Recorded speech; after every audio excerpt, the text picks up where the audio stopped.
Greetings to all the friends of St. Francis Xavier here in Missoula. We're in the middle of our second snowstorm in the last 4 days, and it's dropping about an inch an hour. So that's why I'm in snow shoveling clothes this morning. In 2 weeks, we will enter the annual season of Advent. And often people confuse Advent with Lent. Lent is a penitential season. Advent is a season of hope, a season of anticipation, looking forward to the fulfillment of one of God's promises, and knowing that that fulfillment takes a shape completely unexpected for the human race. That is, that God would become one of us. And we often think about joy when we think of celebrating the feast of the Nativity at Christmas time. I'd like to suggest another theme, something a little more pedestrian as we prepare to enter Advent and move toward Christmas. And that's the theme of happiness. Happiness plays a big role in United States culture. In fact, it's in the Constitution, life, liberty, and the pursuit of happiness. But this poem by May Sarton makes very clear that happiness is not a worthy goal in itself. It is rather a byproduct of pursuing other things. As we think about Advent and think about the coming Christmas season, maybe we could think about whether or not there is any happiness in our life, and if so, what it springs from. So again, this is by May Sarton. It's from her selected poems, and it's called The Work of Happiness. I thought of happiness, how it is woven out of the silence in the empty house each day, and how it is not sudden, and it is not given, but is a creation itself, like the growth of a tree. No one has seen it happen, but inside the bark, another circle is growing in the expanding ring. No one has heard the root go deeper in the dark, but the tree is lifted by this inward work, and its plumes shine, and its leaves are glittering.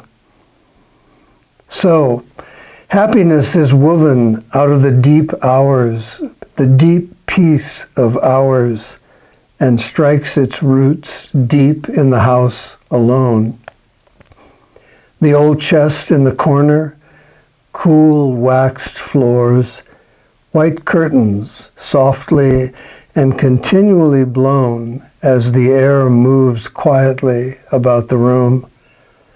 A shelf of books, a table, and the whitewashed wall. And here, the work of faith can best be done. The growing tree is green and musical. For what is happiness but growth in peace? The timeless sense of time when furniture has stood a life's span in a single place. As the air moves, so the old dreams stir the shining leaves of present happiness.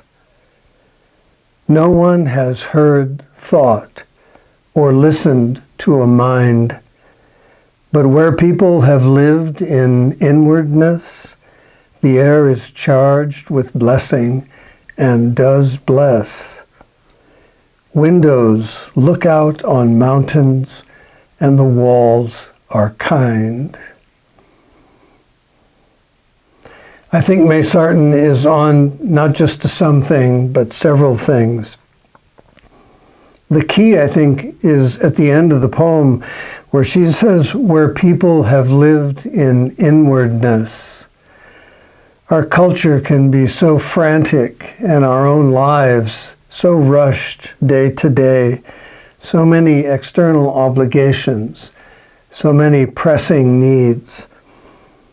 It's easy to forget that the real work of the Spirit is done inside our hearts, inside our souls, and to take moments aside to pay attention to that. That is the life of inwardness. Her image of comparing the flowering of happiness in our lives to the way a tree grows is really appropriate. It's very slow, and it is the result of other processes, many of them unseen.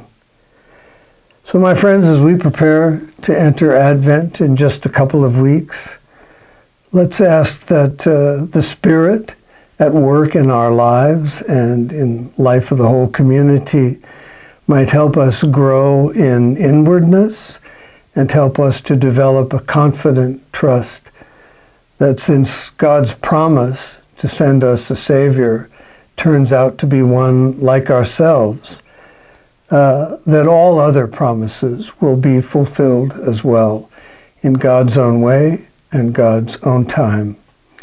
Blessings on you and your households as we approach this season.